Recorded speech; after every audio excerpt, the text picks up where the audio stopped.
China and Antigua and Barbuda as an example of relations between large and small countries.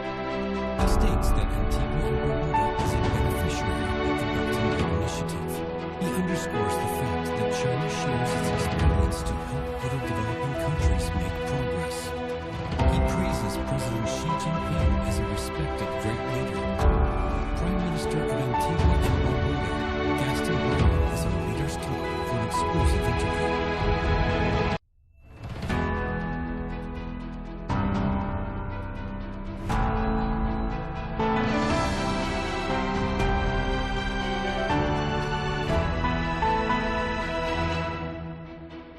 Hello and welcome to Leaders Talk, where we meet leaders, thinkers, and trailblazers among one in Beijing.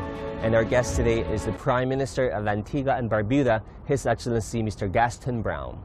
Now, one might not readily know that Antigua and Barbuda was in fact one of the first countries of the Caribbean to join China's Belt and Road Initiative.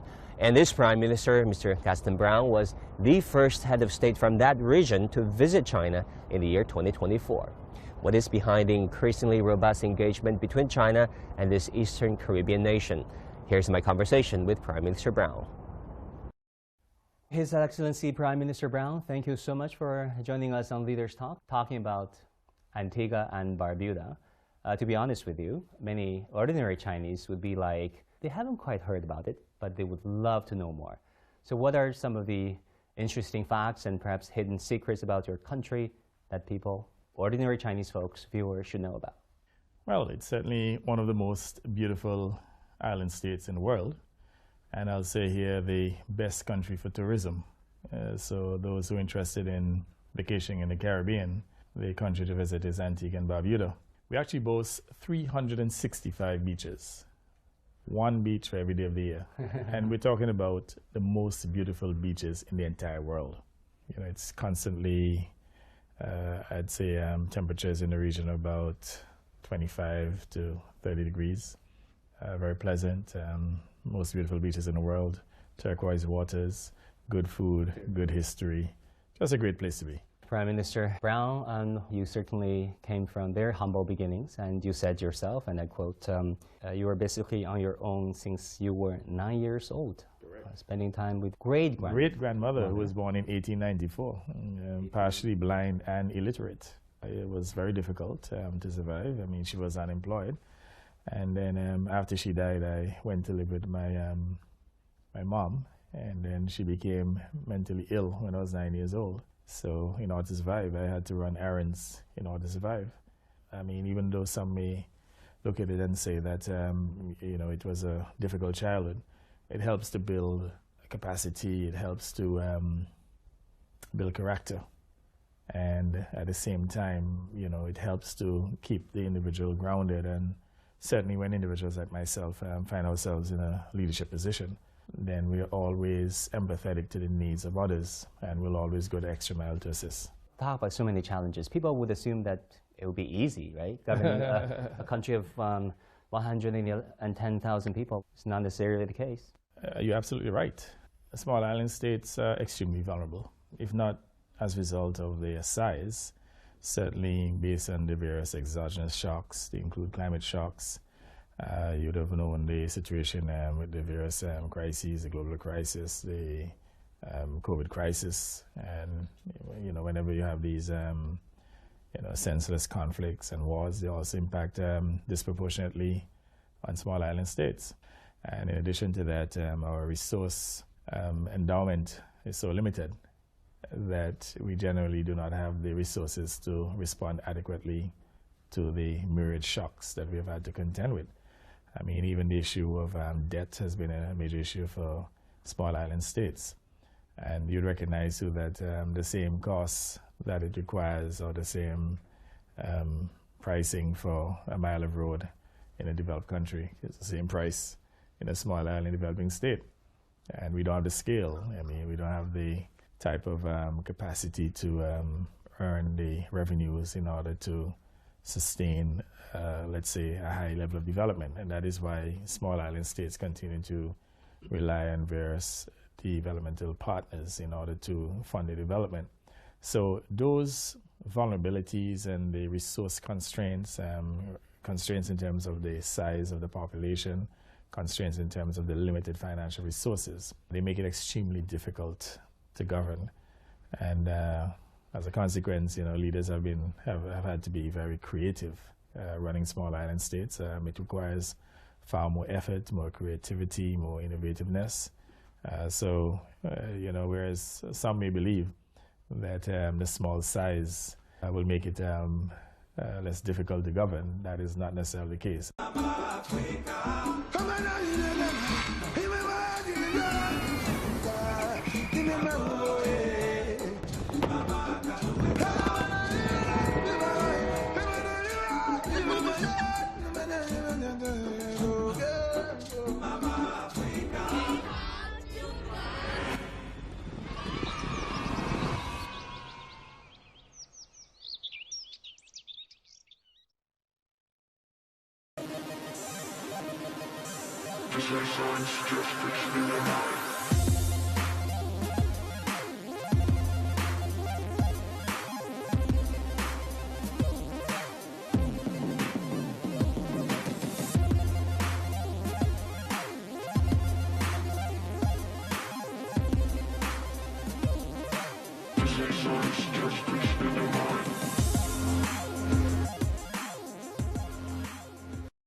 You've traveled to places where others couldn't be, seen things others couldn't imagine, and heard stories you can't be sure whether to believe.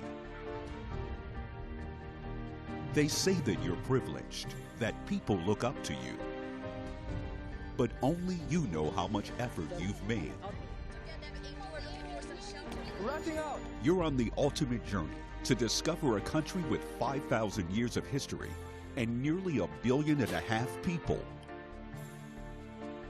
Is it a green countryside or a vast sea of neon lights and skyscrapers? Is it a dangerous land choked with smog or the blue sky of a summer's day? What is this China for you? And what is this China for the rest of the world?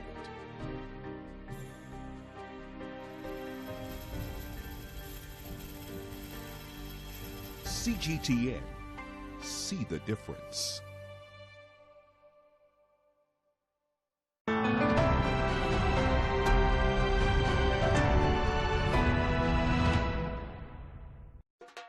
Antigua and Barbuda is located in the northeast of the Caribbean Sea, consisting of 3 islands, Antigua, Barbuda, and Redonda.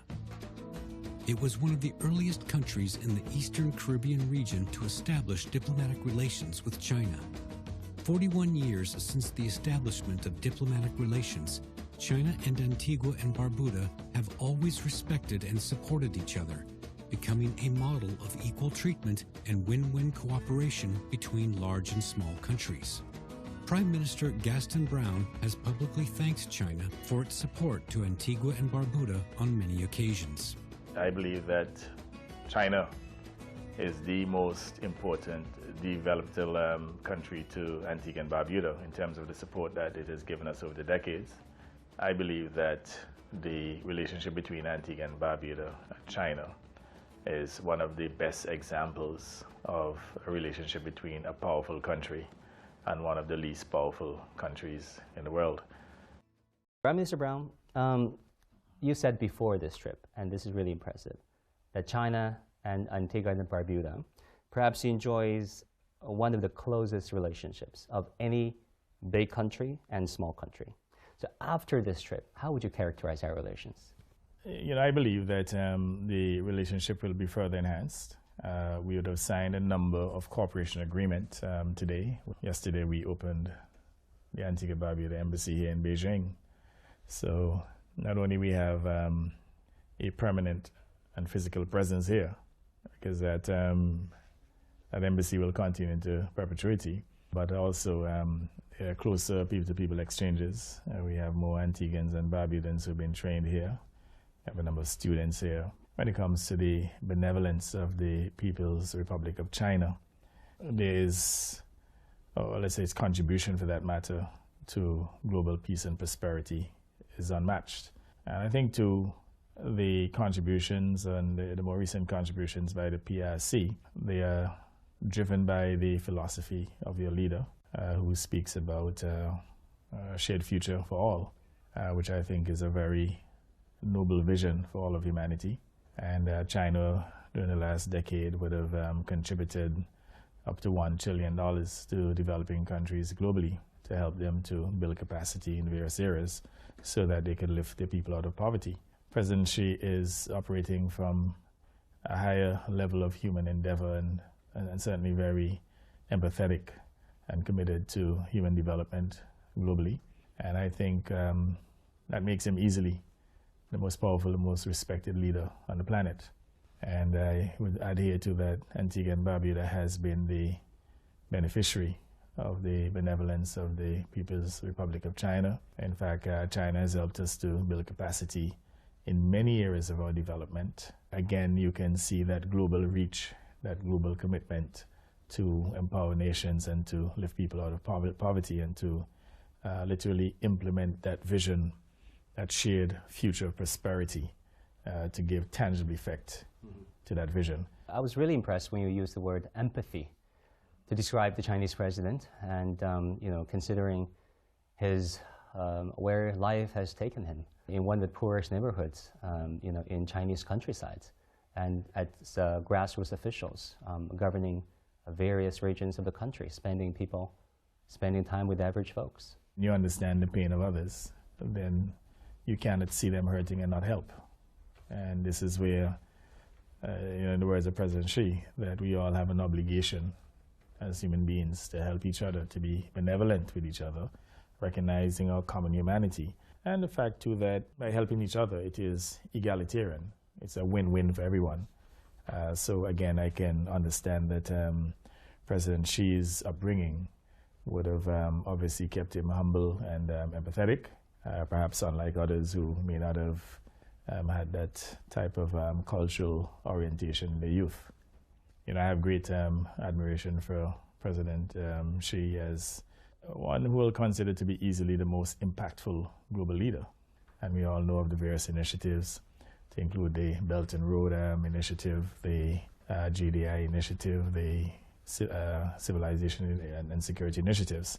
So again, kudos to President Xi. Yeah, I will ask you about those initiatives. Mr. Prime Minister, you once said that the world is failing developing countries, and I quote you. You also said, in the meanwhile, China has been using its resources to assist developing countries globally, building capacity to ensure that we too enjoy some level of prosperity, an issue that you briefly touched upon. Is that why you support China's Global Development Initiative and Global Security Initiative? You think this can be a promising new prototype? Absolutely, and the Belt and Road Initiative. I mean, as I said to you, there are some countries which, if it wasn't for this funding architecture that China would have developed, we would have been precluded from accessing adequate funding to fund our development. So, again, you know, what China is doing here is very important. It's an act of benevolence that is appreciated literally by all developing states that would have accessed Chinese funding. And I would say here that the various initiatives have resonated globally, including the Belt and Road Initiative.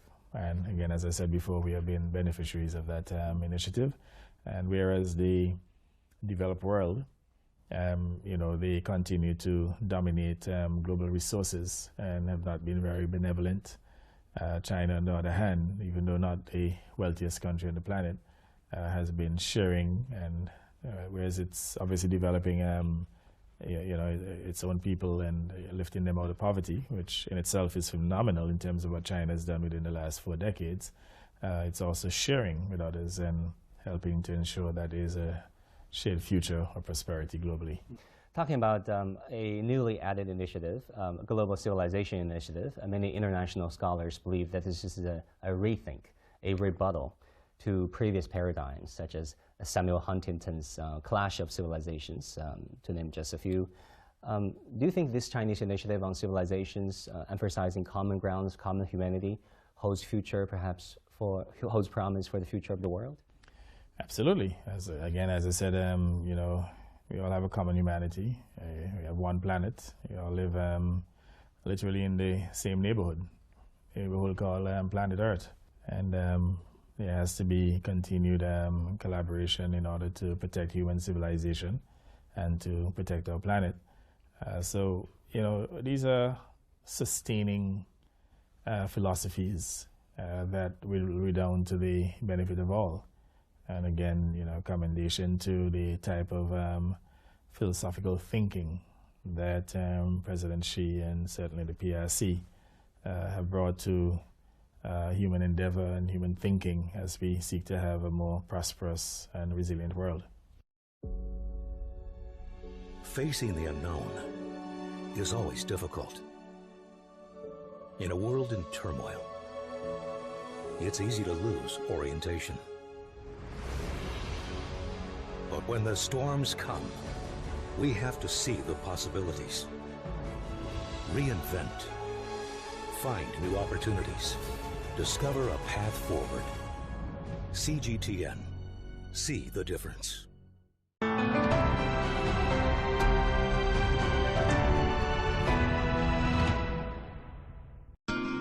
A land full of natural resources and ingenuity,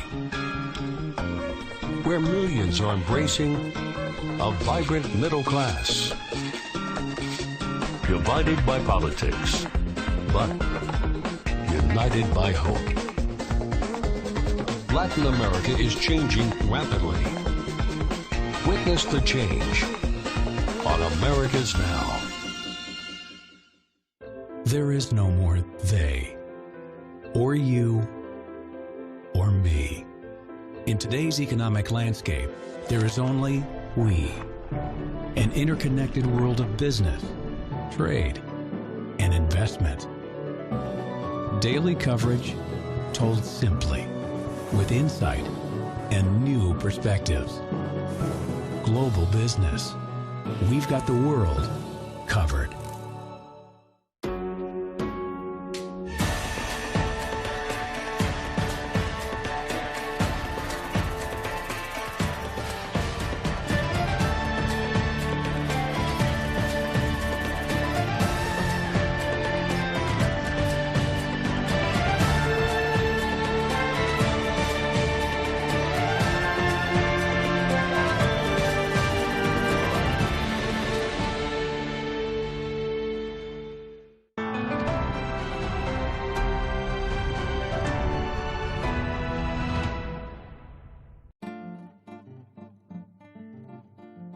In 2018, China and Antigua and Barbuda signed a Memorandum of Understanding on jointly building the Belt and Road Initiative, making Antigua and Barbuda the first country in the Eastern Caribbean region to do so.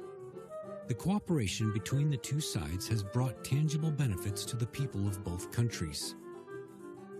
In September 2022, the project to expand and improve the Port of St. John's, built with China's assistance, was successfully completed, making Antigua and Barbuda home to the largest multi-purpose port in the Eastern Caribbean region, bringing new impetus to local economic development.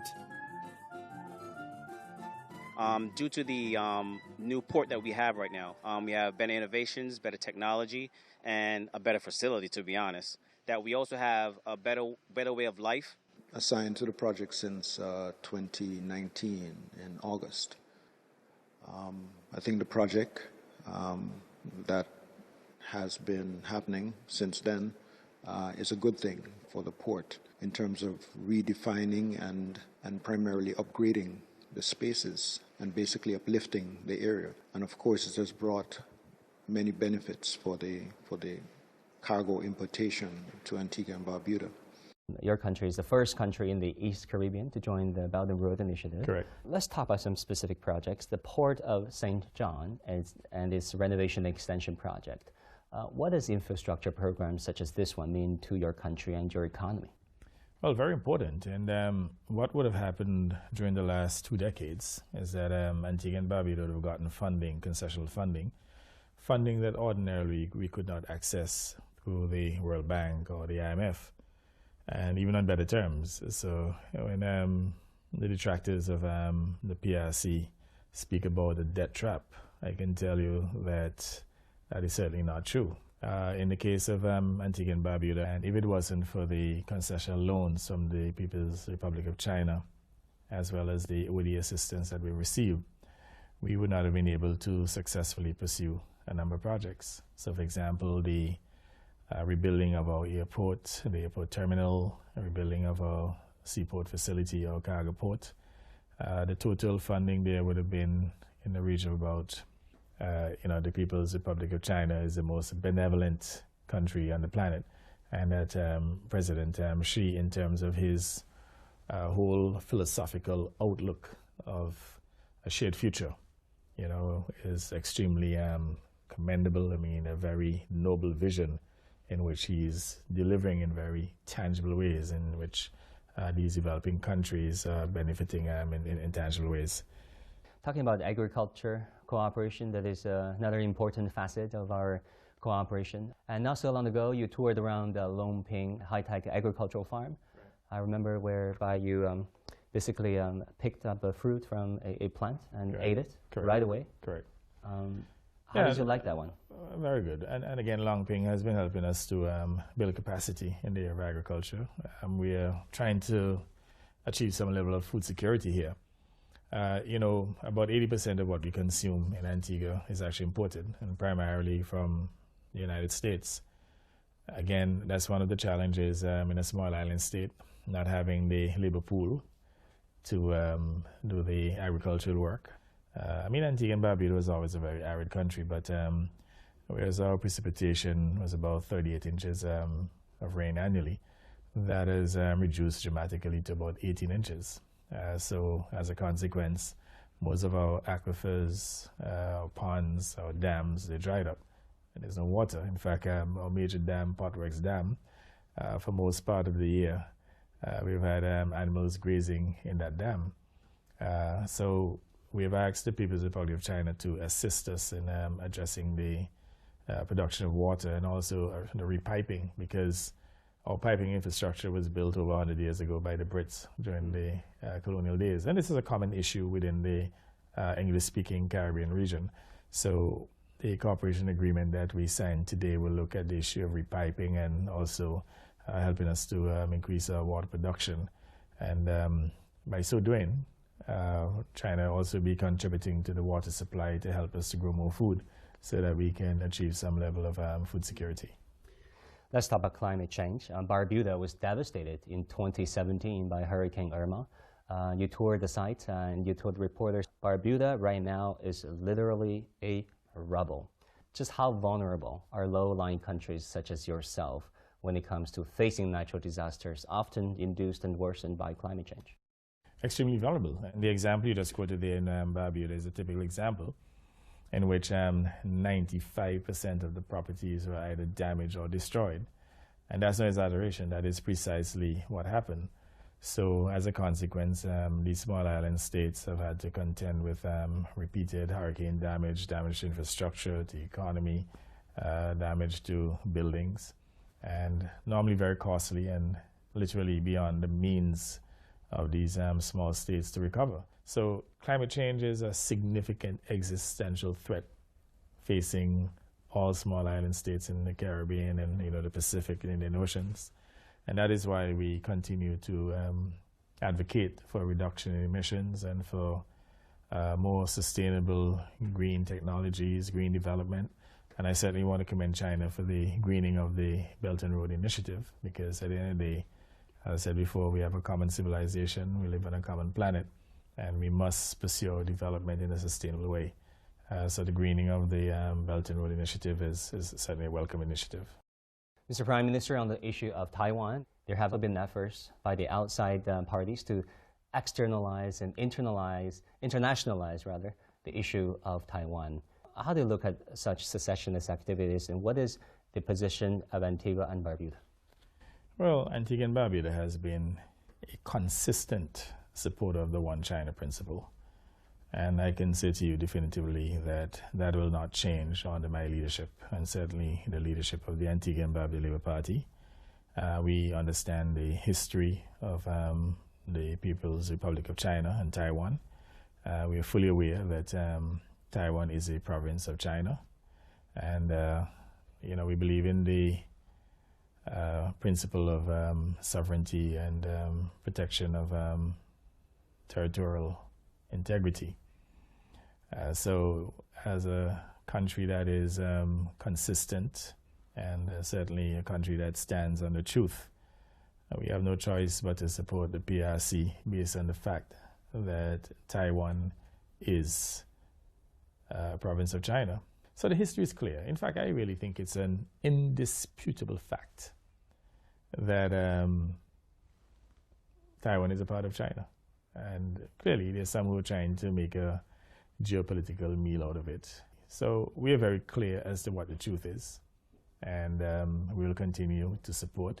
And I don't know why other countries are seeking to get involved in the internal affairs here of Taiwan and the PRC, and to, let's say, exploit perceived differences and even to provoke differences. In fact, I have to commend the PRC too, in that the leadership would not have taken any hostile act in order to reunite Taiwan with China. Prime Minister Browne, it is an honor to have you with us. Thank you so much. Thank you. Cheers.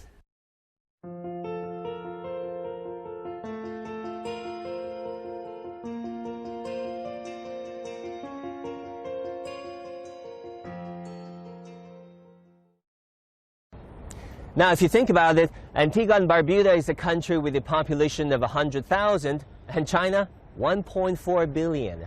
Yet a strong relationship is emerging out of these two countries in diplomacy, in trade, and in investment, which really epitomizes China's increasingly robust engagement with Latin America and the Caribbean world. Thank you for watching this episode of Leaders Talk. I'm Meng Guan in Beijing. I'll see you again next time.